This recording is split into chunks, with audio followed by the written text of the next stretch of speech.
या ब्रह्मकुमारी सेंटर पर आस्था से संबंधित ज्ञान दिया जाता है।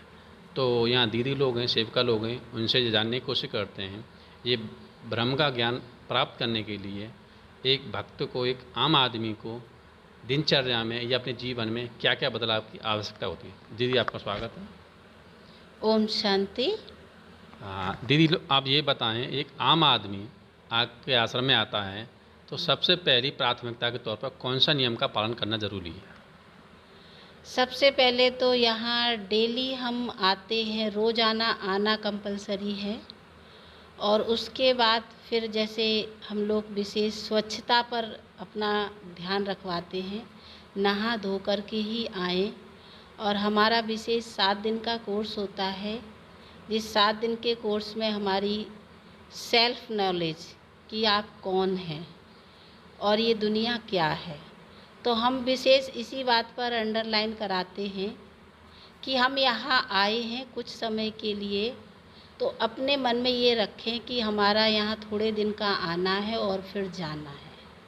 तो इससे क्या होगा, जो दुनिया में भ्रष्टाचार, पापाचार, दुख, अशांति जो चल रही है, उससे धीरे धीरे हम दूर होते जाएंगे, बुराइयों से, विकारों से। दीदी आप ये बताएं, आपके आश्रम का क्या समय रहता है? हमारे आश्रम में जो हमारे सत्संग का समय है, जिसको हम कहते हैं स्पिरिचुअल नॉलेज की क्लासेस, वो सुबह 7 से 8 रहती है और शाम को 5 से 6।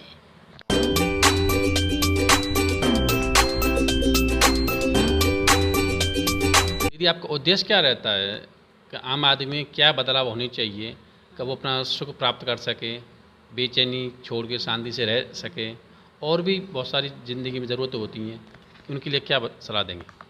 हम लोग विशेष जीवन में सुख शांति, क्योंकि आज के समय हर एक व्यक्ति सुख और शांति विशेष यही चाहना रखता है, तो हम लोग यही रियलाइज़ कराते हैं, क्योंकि हम आत्मा का स्वधर्म है शांति। हम लोग कहते हैं ना, शांति, सुख, आनंद, प्रेम, ये हमारे आत्मा के ओरिजिनल गुण हैं और हम कहीं ना कहीं इसको भूल गए हैं।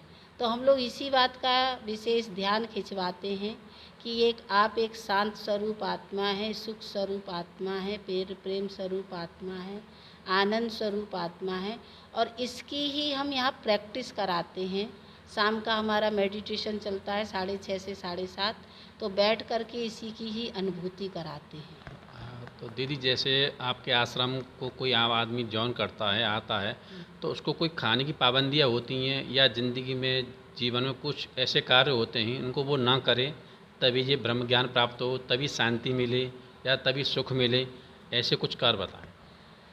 हमारे यहाँ क्या है कि वैसे तो कोई पाबंदी नहीं है, ना यहाँ पर कोई कॉस्ट है, ना कोई पाबंदी है, लेकिन यहाँ पर एक स्वच्छता, दूसरा पवित्रता। स्वच्छता पर बहुत ध्यान देना हम लोग देते हैं, नहा धो कर के आएँ।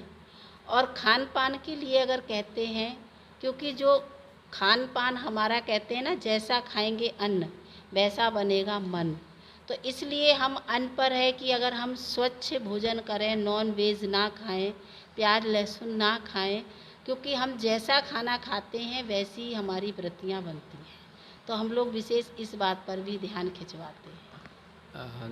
दीदी लोग जैसे कि देखा हो कई आश्रमों में बोलते हैं फूल माला लेके आओ, प्रसाद लेके आओ, या इतना की स्लिप कटवाओ तभी आप भक्त बनोगे, सदस्य बनोगे। ऐसा तो मुझे यहाँ देखने को नहीं लग रहा, कुछ बताएं। नहीं, हम लोग इस बात पर कभी भी नहीं कहते हैं, क्योंकि यहाँ पर शारीरिक किसी की पूजा नहीं होती, ना माला ना प्रसाद।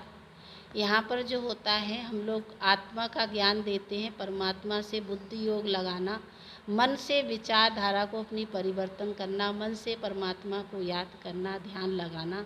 तो इसलिए यहाँ पर कोई स्थूल चीज़ों का नहीं होता है, जो ना हम कभी मांगते हैं और ना कभी किसी से कहते हैं, फ्री कॉस्ट होता है यहाँ पर। दीदी लोग आपका जो आश्रम आगरा में ही है या पूरे भारतवर्ष में या विश्व भर में चल रहा है? अगर सब जगह चल रहा है तो ये कहाँ से संचालन होता है?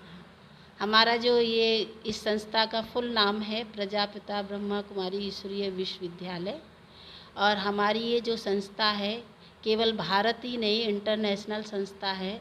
200 देशों में ये संस्था कार्य कर रही है और पिछले 9,000 सेवा केंद्र हमारे इस ब्रांच के हैं और जो इसका हेड क्वार्टर है माउंट आबू राजस्थान में है।